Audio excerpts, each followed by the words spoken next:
I'm sure the vast majority of the people in my audience have heard this story or seen it floating around the mainstream media today. The President of the United States, Donald Trump, has said that he is considering working with the President of Argentina to import beef to bring the price of it down. Anybody who's been to the grocery store knows that the cost is just astronomical.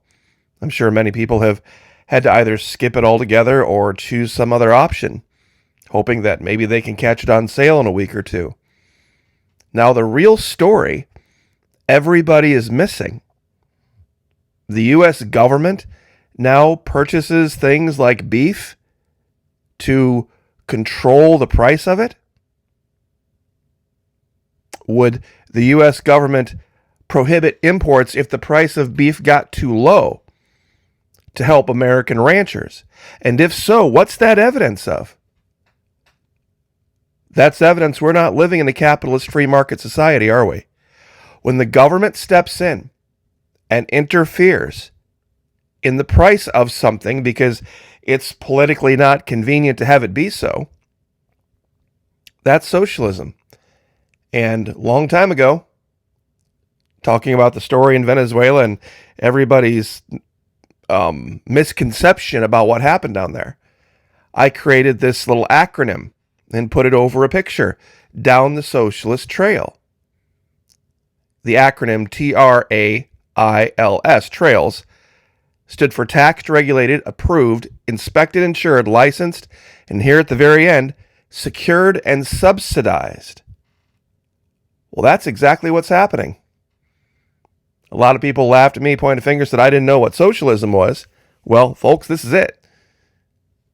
This is it 101. When the government steps in and says, the price of this is too high or the price of this is too low, we're going to step in and interfere and use tax money or whatever money from whatever coffer to influence the markets.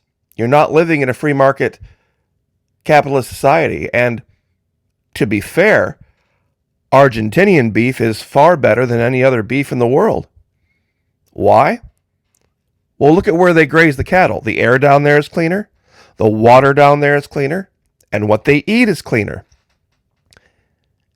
It's by far the best beef in the world. So really, it should be more expensive by quality. But once again, we have the government interfering. Now, you can see this clearly if you've divorced yourself from the emotionalism of the argument of capitalism versus socialism. See, a lot of Americans have been lied to. They believe that socialism means that, we're going to go back to doing what happened in Russia back in the 1920s, and, it didn't work in the Weimar Republic and all this, when that's a completely fallacious argument because there was no global economy at that time, and it was an entirely different situation.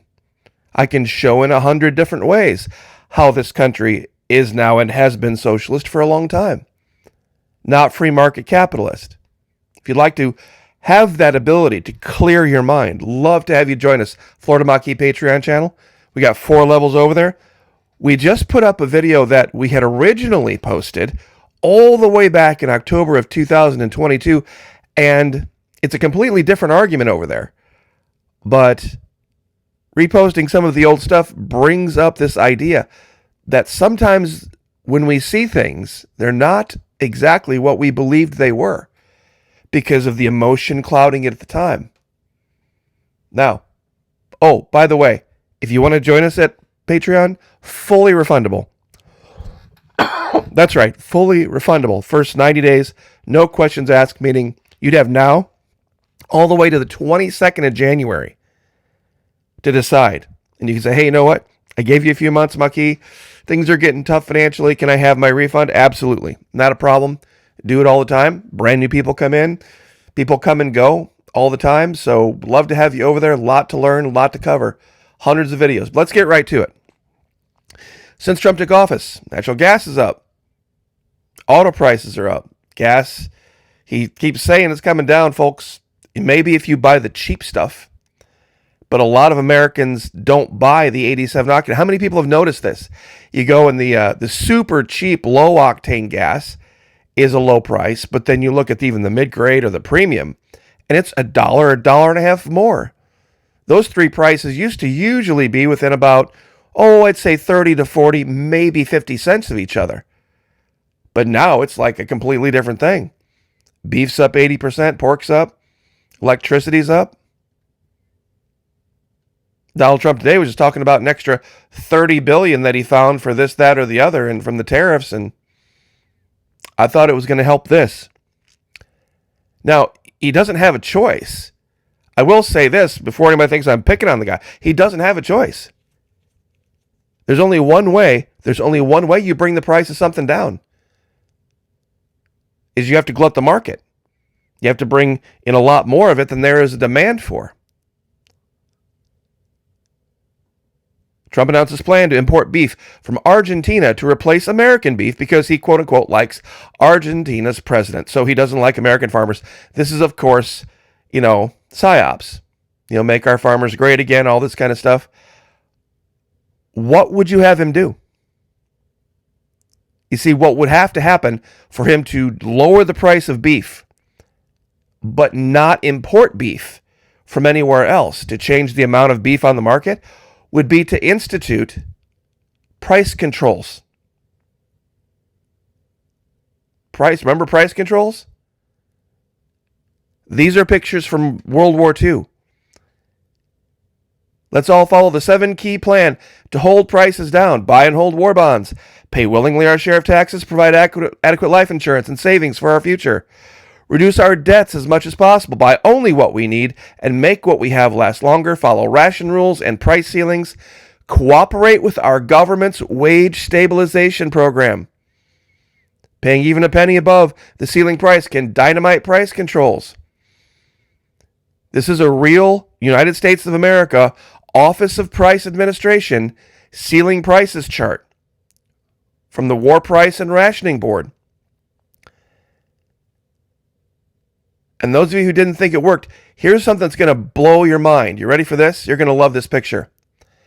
Here's two women in 1945 walking down the street. In 1918, now pay attention to that year, 1918, 5 pounds of sugar was $1.34. In 1945, that same $1.34 could buy 5 pounds of sugar, a loaf of bread, 6 oranges, 2 quarts of milk, a pound of oatmeal, and a pound of coffee. Now imagine the idea of what is this, 27 years later? Imagine going back to 1998. Things being more expensive in 1998 than they are now.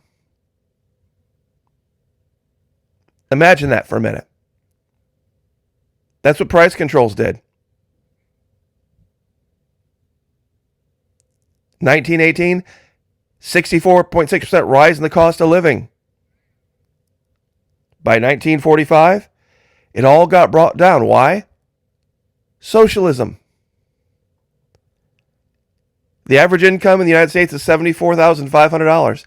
If you take out the top 10 Americans, it drops to $65,000. If you take out the top 50 Americans, it drops to $48,000. And if you take out the top 1,000 Americans, the average American drops from $74,500 to $35,500. See, this is the real fake news up here. The average American making $74,000. These are real pictures. These are not fake pictures. These are things that we went through as a country. Trump suggests U.S. will buy Argentinian beef to bring down prices for American consumers. U.S. beef prices have been stubbornly high due to drought and reduced imports. So I guess in this video, I'm going to leave with a question. What would you have him do? Economics is not a difficult concept. There's a greater demand for beef in this country than there is a supply. It's being priced out of a lot of the lower wage folks. They just can't afford it. American farmers are like, well, okay. Imagine the prices are high and every pound of beef that you can put on the market is getting sold immediately at the highest price. That's great for American farmers, isn't it? That's stupendous for American farmers. Terrible for the American people, though. So now Trump's in a bind. If he imports the Argentinian beef, yay, the prices come down. The American farmers are like, what the hell? What the hell? We were doing great, Mr. Trump. We were doing great. We were making money hand over fist. Yeah, but the average American person can't afford to even go buy a porterhouse steak, not even once a month. Not one steak, not once a month. They can't afford it. The government now needs to step in and make the prices, you ready for this? Make the prices more fair. You see, I'm going to say it right here at the end of the video. You can debate it all you want. Free markets and fair markets are mutually exclusive. Because somebody has to decide what fair is. Somebody has to decide what fair is. And the reason I brought up this average wage thing, let me find this again. You see, if you believed that the average income was $74,500, you'd say, okay, well, based on $74,500 a year, the price of this should be about that much. Well, it's only $74,500 if you include the billionaires. I mean, the super rich billionaires. When you take out the top 1,000 wage earners, and the top 1,000 don't buy their own groceries. Breaking news alert. The top 1,000 richest people in America don't buy their own groceries. The actual average is around $35,000. That's a whole different standard of living. Now what's fair? Now what is fair? Now do you see that you're not really truly living in a free market capitalist society? That you've always been living in a socialist society? That the fact that oil was being controlled by the government in Venezuela no more made them an evil, terrible, horrible socialist society than the oil we control here. Yes, we have corporations that actually are in charge of the pumping of it, but everything else about the price of oil is controlled by governments around the world. Great news for Argentinians. Imagine being an Argentinian farmer. You have all this beef to sell, all this excess beef to sell, and you just, there's people up in North America who would love to have it. The price is so low down there, you can barely even get by. You can just barely pay your bills. And now billions and billions of dollars of new businesses come in. Great for them. Great for the American consumer, but terrible for the American beef producer. It's a tough one, isn't it? It's not nearly as easy as a lot of people would like to make it seem. So I will leave it there. God bless. Join us on Patreon. Love to have you over there. Pray for each other. Pray for me. I'll pray for you. Lift each other up. Like, share, subscribe. I'll see you guys next time.